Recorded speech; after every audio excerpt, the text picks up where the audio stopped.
आसमानों से झांकते तुमने कई सदियां गुजार दी। अब धरती को बना लो अपना धाम, घर आ जाओ राम। हमने रख दी है तुम्हारे भवन की आधारशिला, उसी अयोध्या में जहां तुमने जन्म लिया, तुमको देवत्व मिला। घर आ जाओ राम, अब तुम बेघर नहीं रहे। सरजू के तट फिर से तुम्हारे हुए, अवध के खेत खलिहान पोखर पनघट फिर से तुम्हारे हुए। पधारो अपने निवास में और क्षमा कर दो हमारी वो भूल जो अंकित है इतिहास में। हमने वो सूरज अंधेरे में फेंक दिया जिसने पूरी सृष्टि को उजाले में रखा। कैकेयी ने तो सिर्फ 14 बरस का वनवास दिया था, हमने 37 साल तुम्हें ताले में रखा। और तुम्हें निर्वासित करके हमें मिला क्या? एक ऐसी दुनिया जहां खुली हवा में भी दम घुटे। मानवता अहिल्या की तरह पत्थर हो चुकी है राम, तुम आके पैरों से छू दो तो शायद जी उठे। तुम तो सूर्यवंशी हो, हमें याद है तुम्हारा शौर्य तुम्हारा साहस। न्याय के हाथ में धनुष था एक और काटने के लिए अन्याय के सर थे 10।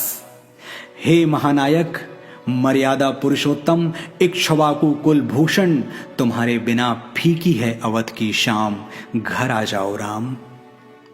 हम वचन देते हैं तन मन और प्राण से कि तुम्हारा घर बनाएंगे बड़े शौक और बड़ी शान से।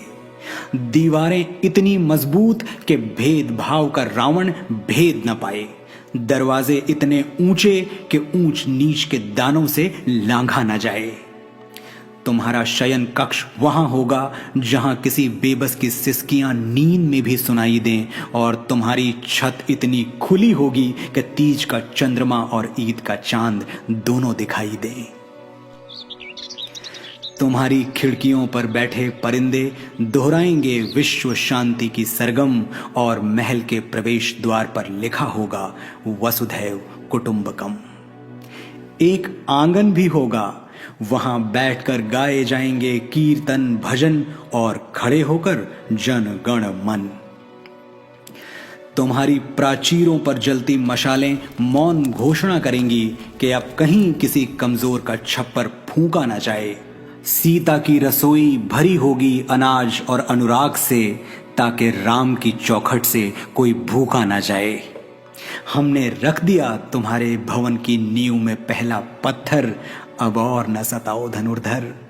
अनगिनत केवटों शबरियों सीताओं को प्रतीक्षा है तुम्हारी, घर आ जाओ मेरे राम, मेरे मंगल भवन अमंगल हारी।